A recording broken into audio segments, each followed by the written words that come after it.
Hey, what is up guys? It is Phantom here and welcome back to a brand new video, guys. So I first just kind of want to preface this video by apologizing. Essentially a while ago I posted a video called The Complete Story of Wizard City for my, like 500 subscriber special, where I focused mostly on the story of Wizard City while providing a bit of background information about the Spiral and Wizard City itself. So, I know this vid took a little while to come out, and I just hope that you all can forgive me because, it has been, I guess, a little bit more than a month since the first one came out or something like that. I don't know, guys. But anyways, this is in essence a continuation of that specific video, as this is kind of a little series I'm doing where I explain the lore of each specific world. So, anyway, without further ado, next up on the list we have Krok, or its full name Krokotopia, a dry, sandy, deserty world full of secrets, mysteries, and Shalak the Wise. Anyways, a very, very long time ago, the peaceful Mander civilization ruled Krokotopia. These beings wouldn't hurt a fly, but were also very susceptible to being taken advantage of, as they were very kind people. One day, while the Manders were going about their humble business, they observed a peculiar piece of land floating towards their settlement.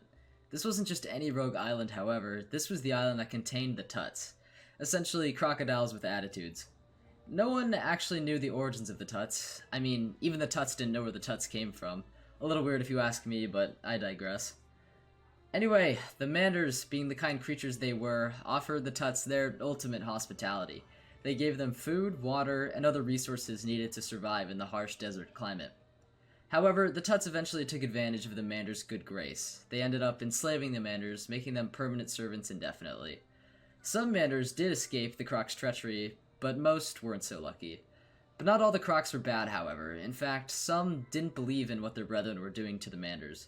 These certain Kroks created the Order of the Fang, a secret organization dedicated to putting an end to the Tuts' rule. Although they were a small group, they were some pretty powerful individuals. One of these such individuals was Alhazared, the current Balance School teacher, who, fun fact, actually created Balance Magic himself.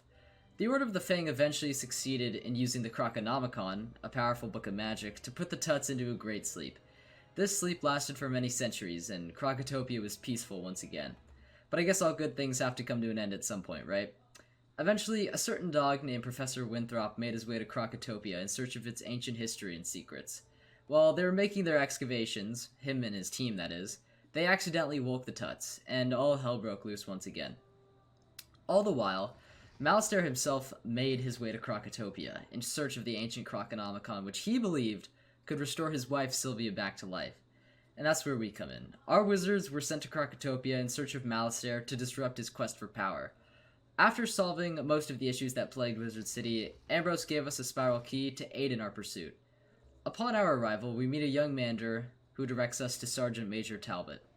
We mention the Order of the Fang to him, and he tells us to go talk to Professor Winthrop himself inside the Pyramid of the Sun. As we speak to the professor, he informs us that he found an obelisk that could potentially hold more information regarding the Order of the Fang. After you study and make rubbings from the obelisk, Professor Winthrop deciphers what you found and concludes that it was indeed the Order of the Fang who put the Kroks to sleep using the Krokonomicon. Eventually, he sends you to defeat Biddy Narini, an ancient Tut who holds an ancient tablet. Funny, right?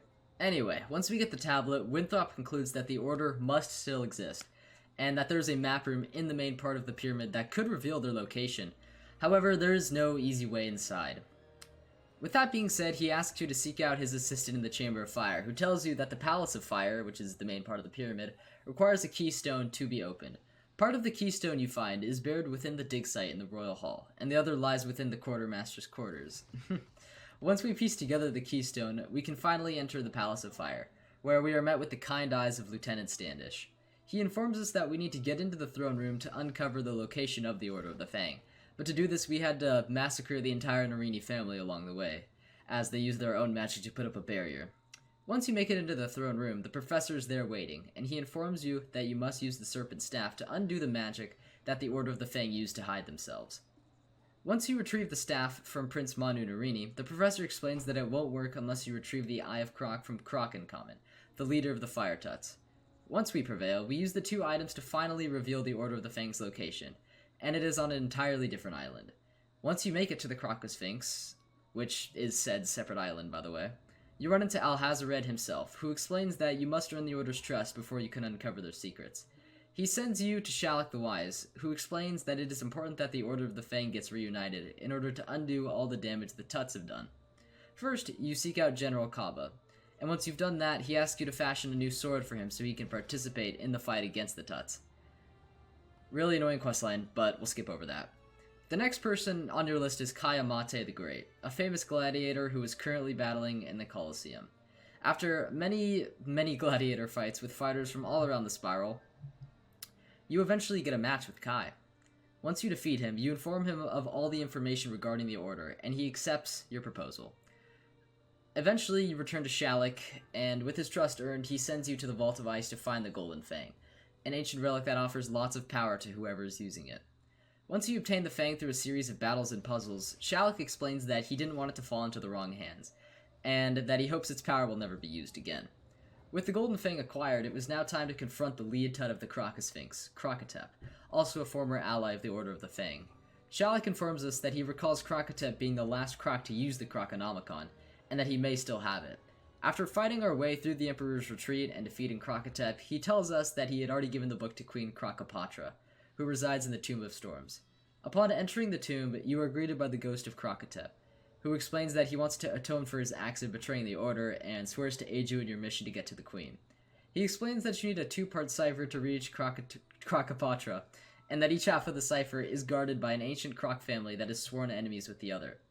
After retrieving the cipher, Krokotop explains that you now need a key to enter the Temple of Storms, which is the Queen's lair, by the way, and that the key is guarded by the 4 princes in the barracks. After retrieving that key, you are finally able to enter the Temple of Storms and reach the Queen. After passing the test of strength and the test of aptitude given to you by the Temple Gatekeeper, you gain access to Krokopatra. After defeating her, she tells you that she sealed the Croconomicon in the sarcophagus of the souls a long time ago. So, anyway, you pretty much come out empty-handed. Disappointing, right? Well, you later get info from the sergeant that the sarcophagus was sent to Marleybone along with some other relics. Pleased with your efforts, however, he gives you a spiral key to Marleybone, the next world in your rigorous journey. And that's the story so far. So, anyways, I don't even know, guys, like that. Honestly, a lot goes into this video, these types of videos. I mean, I kind of just have to, write the whole script, and then I gotta read the script, and I don't know. It's a really fun process, but it does take a while, and I'm sorry that it has, taken this long for this video to come out so fast after the first one. But anyways, I hope you guys enjoyed regardless. Let me know down below if you want more of these narrative-type videos. I guess the next world on the list is Marleybone, which is interesting because I know even less about Marleybone than I do about Wizard City and Krokotopia. Anyways, hopefully you guys enjoyed this second installment of the grand Wizard City storyline, because, I mean, that's pretty much what we're covering. So for those of you who, I don't know, never listened to the dialogue but kind of wanted a brief summary, there you go. Hopefully y'all did enjoy. You can leave a like if you did, or if you enjoy this type of video. I'm going to make more like it in the future, but hey, go check out my other videos as well. You could subscribe down below for that if, you want to get notified every time I post, and, I don't know, hit that bell. I don't usually say that, but you could if you wanted to. Anyways, guys, that's going to be it for this video. I really hope you guys did enjoy. I will see you guys in the next video. Take care, guys. Peace out. Hopefully you guys enjoyed this one. Sorry it took so long, and I'll see you guys next time. Take care, guys.